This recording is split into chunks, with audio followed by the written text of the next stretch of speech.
Hi people, it's Archivist here, coming at you with a review for Transformers Rise of the Dark Spark. Some of the more recent Transformers games to come out, including War for Cybertron and Fall of Cybertron, were truly spectacular. They managed to recapture the glory days of the G1 era, but at the same time gave the franchise a fresh new identity. In the Rise of the Dark Spark, the game contains Transformers from both the Cybertron franchise and the Michael Bay films.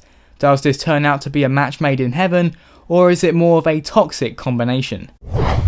The story revolves around an artifact known as the Dark Spark, which is apparently the polar opposite of the Matrix of leadership. In the opening level, the Dark Spark falls to Earth and is quickly snatched by the antagonist Lockdown. The missions that follow show you how the Dark Spark fell to Earth from the Cybertronian perspective. The story is actually really simple. All you ever seem to be doing is chasing the artifact with nothing of any major significance ever happening. Sometimes an Autobot will get captured, but for the most part the game doesn't deviate from its rather basic premise. The voice acting and writing in the game varies depending on what universe you're in. The Cybertron Transformers have some entertaining banter at times, and the voice acting is genuinely fun to listen to. You have a desire to cease functioning, Starscream. Your ignorance is matched only by your incompetence. When it comes to the Michael Bay Transformers though, it's a different story. The dialogue is uninspired, and a lot of what the characters are saying is never properly explored. Overall, the Dark Spark story is underwhelming, with the only redeeming feature being the voice acting. The gameplay in Rise of the Dark Spark feels like a mere shadow of Fall of Cybertron. The shooting mechanics feel identical, and transformations work in exactly the same way. However, the situations you're put in are never as interesting as they were in the past games. In fact, the two most interesting segments, where you control Grimlock and the other one where you control Bruticus, have been taken straight out of Fall of Cybertron, with the only real difference being Grimlock's appearance. What you end up with therefore is a game that's afraid to try anything new, aside from a loot system which feels poorly implemented and seems like a cheap tactic to keep you playing. Furthermore, transforming can seem a bit pointless if the alt mode is land-based. The only meaningful difference this offers are new weapons, but why do we need to transform into a vehicle just to have access to a new weapon? However, the speed boost can be useful every now and then, but I was surprised at how slow some of the vehicles moved.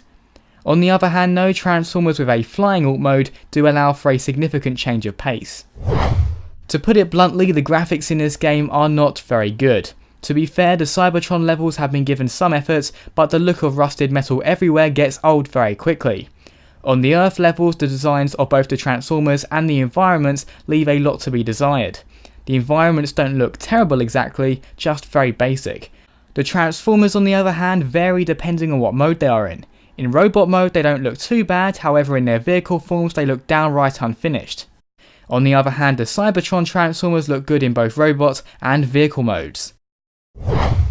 The lasting appeal of the game rests on escalation mode, where you fight waves of enemies in a multiplayer environment. You can choose from a large array of Transformers that you unlock through the loot system I mentioned earlier. Each of the Transformers have different abilities which can be used to help you and your team out. However, that being said, escalation is quite enjoyable, but I can't imagine it will capture anyone's attention for very long, and certainly isn't a selling point.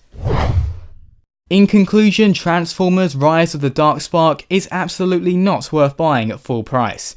If the gameplay you've seen here does interest you though, I would strongly advise getting either War for Cybertron or Fall of Cybertron. They are both vastly superior games. As always people, thanks very much for watching and see you next time.